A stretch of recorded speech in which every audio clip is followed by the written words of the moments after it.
Choosing between an epidural or all natural? This is the pod for you.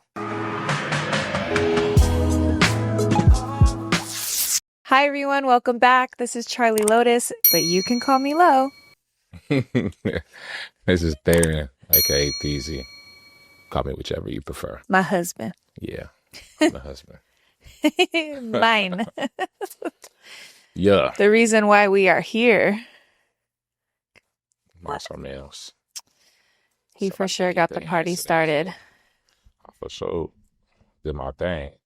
But I can't deal with you. but she can keep her ass to herself. I told her back up off me. She'll be listening. Anywho, we're back with another episode to talk about this belly. Yes. Welcome to From Her Side podcast. We're super excited to have you. I feel like this is the belliest of bellies I've ever had. That thing belly too. So, vaginal birth. Vaginal birth with an epidural. Vaginal birth without an epidural. Let's talk about our experience in that. Which one's better, epidural or natural? So I had a vaginal delivery with an epidural prior to my experience of not having an epidural. And so I remember thinking that, like, oh man, I felt so much and I felt so much pressure, right? And then I had my non-medicated birth and I was like, whoa, I felt everything. Okay. So once again, it's like better is just dependent on like who you are, what your goal is, if your pain threshold, the things you experience during birth. You know, birth can be really traumatic in some situations. So I think it all literally it's girl, which one plays was off better each for other. you? Because you over here talking. Girl, which one was better for you? Because you ain't trying to answer. Which one was better for you? That's such a complicated question. Yes, girl. No, let me explain. Because if I had to choose to never be in pain while giving birth and like it, you know, which I could, right? Like we could go hop over to the hospital and have baby and, you know, do the epidural. I did not enjoy, or I don't think anyone enjoys getting stuck in the back with their with an epidural needle. That thing is like this long. And then I didn't say a word. you didn't have to. I said a word, but I stopped. And so that, of course, wasn't enjoyable. But in comparison to the things that I felt in my non-medicated births, I would say an epidural is easier. Okay. I Easy is wouldn't. better. Which one was more rewarding? Oh, the natural birth, for sure. So which one was better? I will always prefer to have a natural, unmedicated birth. And men, this how it is being married and being in a house full of women. You see how many questions we had to get to the yada. It was the choice of word. Like, it's like better. Like, better for what? Better for comfort? Better for sleep? Because, like, there's no sleep. I can't say better for them because they don't. I'm better for you. It could only based off experience. So which one was better for you? I prefer an all-natural, unmedicated birth. That's the answer. Man, we work for that one, guys. Hey, Mama, quick pause. I hope you're enjoying the conversation. Have you ever felt exhausted and overwhelmed by motherhood? I totally get it. Truth is, you're a better mama when you get a good night's sleep. That's why I created this live event called the Better Mama Sleep Club's 3-Day Sleep Challenge, where I will teach you everything you need to know in 3 days to get your child to sleep peacefully throughout the night, so that you can be more rested, joyful, and present with your little ones. Make sure you click the link in the description below because there's only a limited amount of spots, and I would love to help you through this season of your life. Let's get back to the conversation. But I think it's because there's something that really sacred that happens in those births. And not to say that birth is not sacred, you know, across whatever you choose or however your baby comes earthside, because the goal is, you know, for you both to be safe and healthy.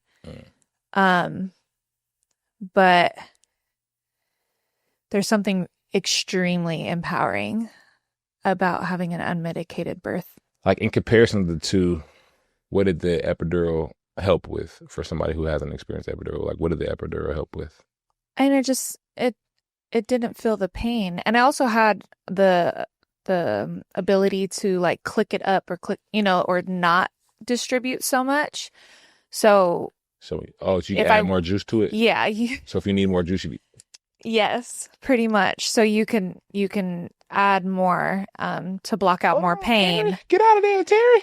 But I remember not wanting to do that because I wanted to experience that, even though I had transitioned and kind of gave up and was How many like, pumps did you do? oh man, I don't remember. But my goal was to feel something, right? Like, but I think To do what? All right, my bad. But I also know that there's women who experience like feeling completely numb, and that being very like anxiety driven is not being able to feel your legs. My legs, I can't feel my legs. Yeah, it's a very bizarre feeling. And then you just have a baby. You're like, I don't know what happened. So what was the feeling after the epidural versus after the natural birth with no epidural? Because I mean, like it would probably be a delayed feeling of pain for the epidural, right? Like you didn't feel nothing, then then next thing you're just like, oh, it wore off, and you're like, whoa, I'm back. Well, I had very different experiences in that too. Like with the epidural, the baby came out, was on my chest. We were just so celebratory that not only like baby was here, but that we successfully had a VBAC, which is a vaginal birth after cesarean. And so that was very like triumphant and kind of took the focus, right, of that scenario. The experience after I had my unmedicated birth was, I think, having to feel everything post was really tricky because in the hospital, it's a very different experience than it is at home. Yeah. And I remember probably the only thing that I would really change after my first unmedicated birth, which was in the hospital, was I was told that I was that there were blood clots internally, and the midwife had to manually remove them. And so if you think about, you're dilated, 10 centimeters, enough for a baby to come through, then that's enough for an arm to go through. And so that was a little scary, or, I was a little taken aback, like, whoa, whoa, whoa, what's happening? What do you think that women will learn from their own strength from giving birth? Oh, man, you're a superhuman to be able to bring souls onto the earth. I was already on the earth, technically. Just saying. Why? You know what? No, but here's the thing is that no matter how a baby gets here, you grew a life and brought it earthside. I think when the baby comes in a very natural and unmedicated way, you realize your body was made to do things in a certain order, in a certain way physiologically, that sometimes I feel like medication can interrupt and you not get that full experience. Like my first unmedicated birth afterward was that feeling of euphoria and like kind of like time stopped. And it's a moment I'll never forget, where when I had the epidural, we were just so happy that that we had a vaginal delivery after a C-section, that I didn't feel that super euphoric feeling. I was just really like happy that it happened. It gave me hope that we would have more children. Right. And so we talked about the like recovery between them all over the C-section and the vaginal birth. Since these were both vaginal birth, what was somebody having a vaginal birth, what will they expect in terms of recovery? And was one recovery easier than the other? I think if you can avoid complications, I don't think it's one recovery is easier than the other. Okay. Was one recovery harder than the other? So my first unmedicated birth was harder just because I had Come on, between the VBACs. Yeah. The epidural and then the hospital birth. Yeah, so the vaginal birth with the epidural, I didn't have any complications. I didn't have any tears or anything. And then the vaginal birth without the epidural, I had a displaced tailbone, Oh, yeah. which can happen.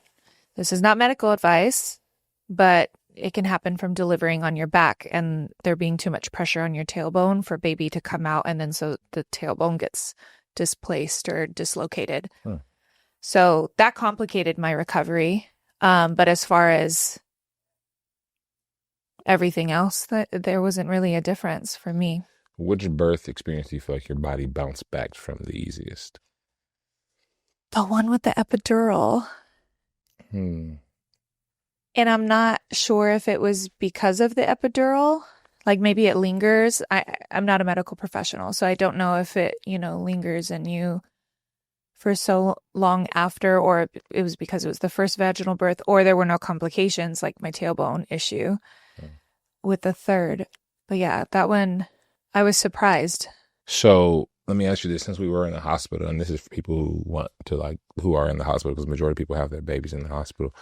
How did the provider handle the birth plans, the preferences between the two different ones? Yes. I think they did their best to respect what we wanted. You and I had a traumatic experience with Pitocin with our first pregnancy and laboring for 4 days on Pitocin that, we didn't want Pitocin the second time, but with being a VBAC and we were already at the hospital and my contractions stopped. So that, they wanted to implement. But our third birth, I went right into the room and I remember telling the midwife, I was like, look, I really want to have a natural home birth. And so I'm kind of using this as a dry run. Right. And so I'd really like to do it all natural with no medication. And should we choose to have more children and God bless us with more children, then I would like to have a home birth. Stop. Gotcha. So that was always the goal. And I'll never forget the midwife after. Literally, I think 5 minutes maybe after birth, she said, you could definitely do a home birth. And that gave me a lot of confidence too, of just knowing that was a out-of-body experience. For sure. For sure. And once again, I as much as I prepped, I feel like there were still things I could have done better, right? Hey, Mama, thank you for joining us. Motherhood never ends, and neither should our fellowship. Make sure you join our community so we can do life together and be the village that we've always wanted and needed. What helped you mentally prepare for a natural birth? Well, I definitely was doing meditations and practicing breathing and stuff. And luckily, YouTube is such a wonderful place to find those resources for free, right? However, experiencing a natural birth with a doula was very different than us tackling it on our own. Because I think for us, it's I'm your wife, it's our baby, but a doula is there as a third party to help keep the calm, keep the, So my thing is this: what if somebody's not able to afford a doula and they don't have the luxury to have a doula and they're at the hospital by themselves or they're preparing for a home birth? How do you prepare mentally for that? Definitely through just a ton of research and preparation as much as possible. You want to be aware of everything that could potentially happen and then have a plan for what you really want to happen. Breathing techniques are going to be huge. And, reading hypnobirthing. Like that? No. Oh, okay. Hypnobirthing and, reading books and taking any classes for free that you can, or getting your hands on any kind of resources. Also, there are some really wonderful resources out there that do allow you to have a doula free of cost, dependent on your economic situation, your race, where you're from, what city you're in. And some doulas will even give discounted rates to women dependent on their situation. So somebody's looking for that. How would they find that? Do you know? So I don't know specifically, but I know there are programs that exist that are out there. Okay. So you guys know that. Do your research, do your own due diligence, find them programs. If you guys do need a doula, So what advice would you give to a mom who's terrified of the pain but still wants to do a natural vaginal birth? I would say prepare yourself the best way that you can. That's the coldest advice ever. No, Strap in. Like, what? Damn, that's crazy. buckle up, babies. That's sick. No, I think stop. I think Buckle up, babies. preparation is best, right? So if you fill your toolkit with all the tools that you need in order to be successful, then you'll have multiple tools to pull from in the event that, like you need another tool. Right. And so whether it's breathing techniques, whether it's meditation techniques, whether it's essential oils, whether it's comfort measures, whether it's music, setting the vibe, whatever you need in order to stay in the mental game, because it really is it's a mental game. It's not even, I wouldn't even say it's a physical game. You're going to feel it physically, but it's really a mental game. So let me ask you this. You cold, man. I'm not. I'll be like, damn. I'm being honest. It is really a mental game. Hey, Mama, just a quick pause here. I hope you're really enjoying this content. Remember, motherhood feels better when you're rested, supported, and connected. So if you haven't yet, make sure you subscribe to the channel to join our community of thriving, rested mamas. We'd love to have you a part of our village. Let's get back to it. All right. What's the one thing that matters more than how you manage the pain? Setting the mood and your support system. Okay. Our experience is, we would bring diffusers and essential oils. Mr. Lavender Man over here. 3 drops is all you need. And, just trying to make the ambiance of the room. I mean, the hospital rooms are hospital rooms, right? Like, man, they do their best, but they're made for a purpose, right? Where get you in to get you out. That's them beds, boy, them little couches. Let's segue. What talking about? Them little couches, bruh. My dad's out there. Y'all might not be watching this, but if y'all are in the comments, bruh, them couches be whittle with a W. Whittle. What I'm gonna do with that little bitty couch? My knees is up on the wall. Lady break in. You're also larger than the average. That couch is person. Made for a very small human being. That's all I'm gonna say. That ain't made for you to lay down. But I'm gonna be in there sleep. Might as well give me a little something. Man, that draft the wind, it's already cold in there. Boy. Don't let your ankles, don't let you have no socks on and covering your ankles. That wind finna.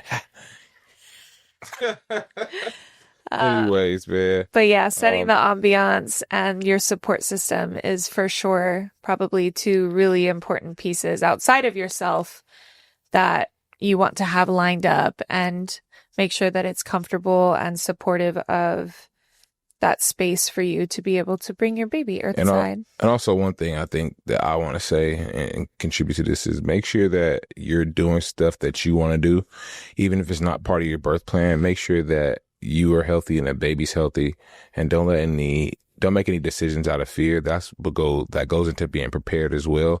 Know your rights in the hospital and know that you can say no to certain things if you don't want to do them. It's typically difficult for us to do it because we're scared or we're in the hospital and it's our first baby or second baby, or it's just a new life and we don't want to jeopardize it. But you still can say no to things that are not right in your spirit, that you've done the research for. So just know that. I also think it's really important to understand that, hospitals and doctors and nurses, that is their profession, and that as much as the goal is to keep you healthy and baby healthy, they are also essentially protecting themselves, right? And their license, and making sure that they have provided all of the information that they have available to you so that you can make an educated choice. But I think a lot of people get caught up in the, like you said, the fear of what they're saying. Our provider, we love her to death, but she told us not to have a VBAC. And we're going on our second home vaginal birth. Fourth vaginal birth, but second home birth. I know. We'll tell y'all. We're going to let y'all know. Like, comment, share, subscribe. Tune in and hit that bell notification so that you are alerted every time we post a new video. Once again, this is from her side. We're so excited to have you a part of our village. And make sure you leave comments below of anything that you're curious about or our experience or would like to see from us. And we're going to get at y'all later. We love y'all. Thanks for tuning in, and we hope you have a blessed rest of your day. Big deuces.